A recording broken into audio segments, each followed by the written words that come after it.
Assalamualaikum warahmatullahi wabarakatuh. Halo kawan-kawan programmer dimanapun berada di segala penjuru semesta. Jumpa lagi dengan saya Shugi di channel Fosalgo. Di video kali ini kita akan sedikit berdiskusi tentang layout manager di Java Swing khususnya.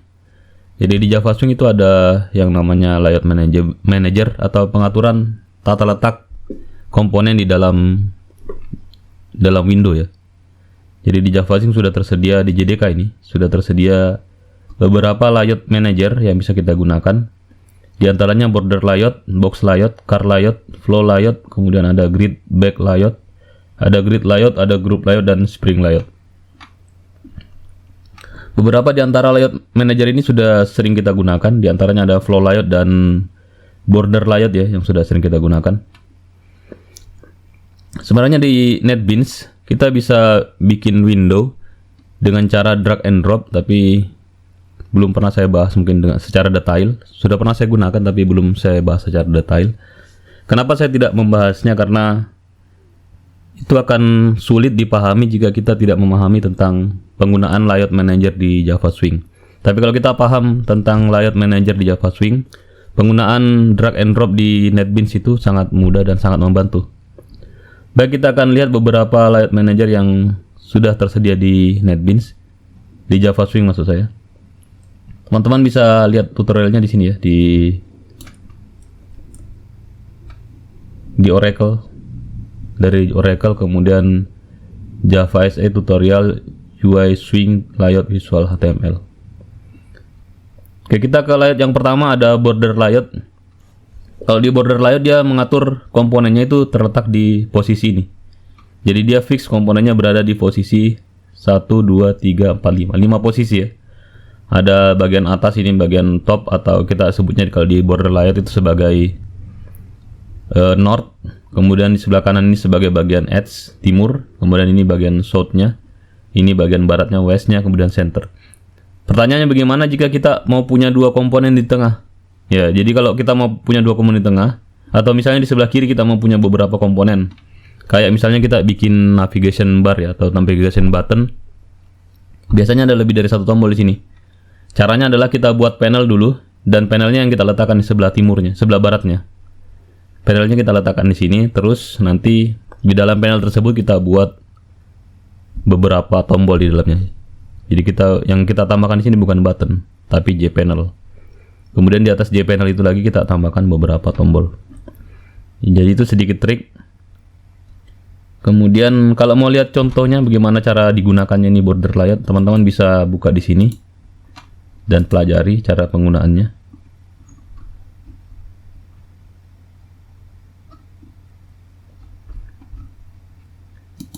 Jadi ini sudah beberapa kali kita gunakan ya border layout ini. Jadi dia membagi menjadi 5 arah, utara, timur, selatan, barat, dan tengah. Kemudian ada box layout.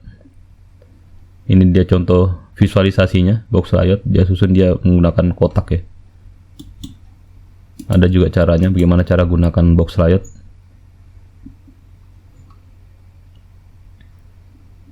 Ini untuk menambahkan komponennya, add pakai add ya. Kemudian ada juga di bawahnya ada car layout. Car layout juga sudah sempat kita buat sebenarnya.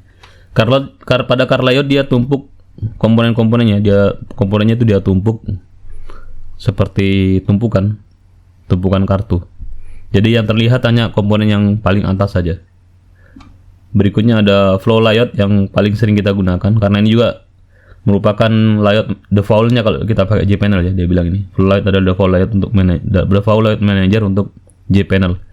Jadi kalau kita buat komponen JPanel, maka layout default-nya itu adalah flow layout. Jadi beda dengan komponen yang lainnya. Misalnya kalau container itu kan beda ya. Ada container content pane misalnya, atau yang lainnya.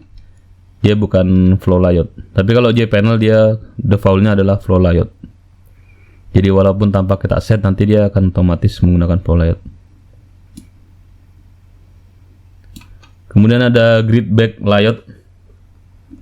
Jadi dia mirip dengan grid layout ya, tapi dia lebih fleksibel.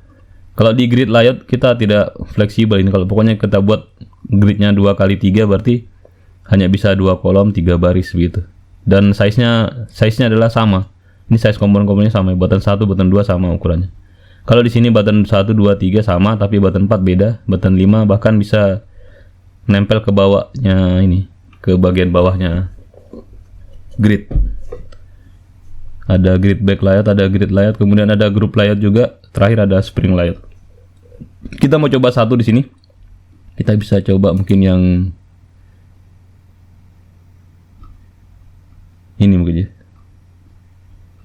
Ada grid layout, mungkin kita coba. How to use grid layout, kita coba dulu ini. Di sini ada penjelasannya. Dia bilang kita mau bikin yang kayak begini. Cara pembagian gridnya adalah seperti ini: 1, 2, 3, 4, 5, 6, 7, 8, 9. Jadi ini dia bagi menjadi 3 baris dan 3 kolom ya. Ada 9 grid, 3 baris dan 3 kolom. Kemudian tombol yang 5 ini dia lengket ke bawah. Tapi sebenarnya ini satu grid, ini 2 grid ya, 2 grid yang digunakan. Jadi kalau di grid layout tadi, satu komponen hanya boleh menempati satu grid. Jadi tombol button ini hanya bisa menempati satu grid.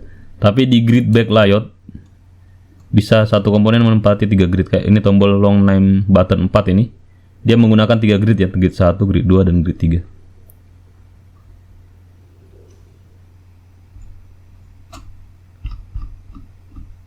Mau lihat kode demonya juga ada di sini. Demo kodenya ini bisa teman-teman bisa copy. Saya bawa ke NetBeans dulu. Terus saya buat project, namanya adalah GUI 007. Finish di sini.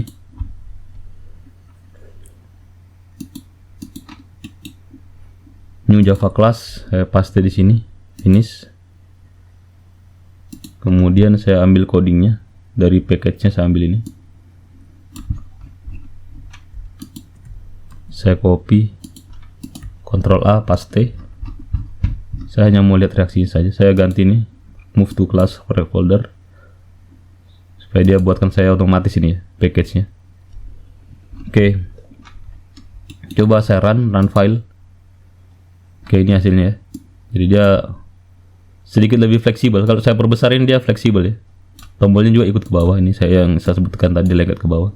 Kalau saya perbesar ini juga, tombol ini dia ngikut besar juga. Jadi penggunaan layout ini adalah supaya size atau tampilan windownya itu fleksibel, tidak kaku. Jadi kalau saya perbesar dia ikut membesar juga. Kalau kita mau dia statis atau kaku begitu, kita bisa gunakan layoutnya adalah layout absolute layout ya, atau null layout atau absolute layout. Kebetulan tidak ada dibahas tadi, mungkin karena dia tidak termasuk layout ya. Tanpa layout ya, absolute layout. Jadi kita aturnya komponennya menggunakan koordinat X dan Y di frame-nya. Kemudian yang bagian yang unik dan penting di sini di grid back layout adalah adanya komponen grid back constraint ya. Jadi ini yang mengatur posisi-posisinya. Apakah dia punya bobot ini, bobot X 0,5. Jadi dia 0,5 sebenarnya bobotnya. Tapi ini saya ganti tadi, coba ganti 0,3 dan 0,2 sama ya hasilnya. Nampaknya ini supaya dia fleksibel. Tapi kalau saya kasih 0 di sini, dia jadi tidak fleksibel. Coba saya run file. Ya, yang ini tidak fleksibel, yang button satunya. Yang tombol satunya tidak membesarkan. Yang lain yang nomor 2, button 2 dan button 3 ikut membesar, tapi yang ini button 1 tidak membesar. Jadi saya kembalikan dia ke nilai awalnya 0. Oke. Itu tentang baiknya. Kemudian ada fill-nya, fill horizontal, artinya ketika saya perbesar dia secara horizontal dia mengisi ya, dia mengisi secara horizontal. Kalau ini saya hilangkan, ini juga misalnya, jadi dia tidak mengisi secara horizontal. Run file, saya perbesar, oh dia mengisi juga. Coba kita lihat. Dia button 3 fill horizontal. Ada grid X dan grid X. Y ini adalah posisinya ya. Jadi komponen pertama button 1 itu di posisi 0,0, nanti bergerak X-nya ke 1. Jadi button 2 1,0, button 3 2,0. Nanti button berikutnya lagi dia berada di X-nya 0 ya lagi, tapi Y-nya 1. Kalau tadi kan Y-nya 0 ya. Y-nya 1 button di situ. Kemudian nanti grid tombol berikutnya dia di grid Y-nya sama dengan 2. Ini Y-nya 1, ini Y-nya 2. Tapi dia startnya dari grid 1, lebarnya 2 grid. Ini juga grid, lebarnya 2 grid. Jadi tombol 2 ini, tombol yang 2 ini dia, tombol yang 4 ini, tombol 4 dia lebarnya adalah 3 grid. Yang ini lebarnya 2 grid. Coba kita lihat. Kalau untuk tombol 4 ini dia lebarnya 3 grid. Tombol 2 lebarnya, tombol 5 lebarnya 2 grid. Seperti itu. Jadi dia ada constraint-nya ya. Ada grid back constraint yang diatur. Kemudian yang membuat dia ada juga tadi sempat saya lihat ini yang IPD, dia membuat dia tinggi ya. Tingginya sebesar 40. Kalau ini saya tidak tahu apakah ini 40% atau pixel. Saya kasih 80. Maka dia akan lebih besar lagi nih. Lebih besar lagi tombolnya. Kalau saya perbesar dia juga membesar. Oke, jadi ini adalah teknik untuk membuat supaya tampilan layoutnya fleksibel.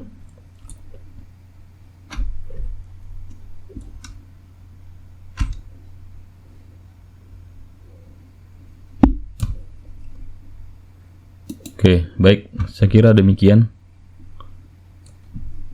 Teman-teman boleh coba untuk yang lain, untuk yang komponen lainnya. Jadi di sini ada masih banyak layout yang lain ya. Tunggu nih, mau saya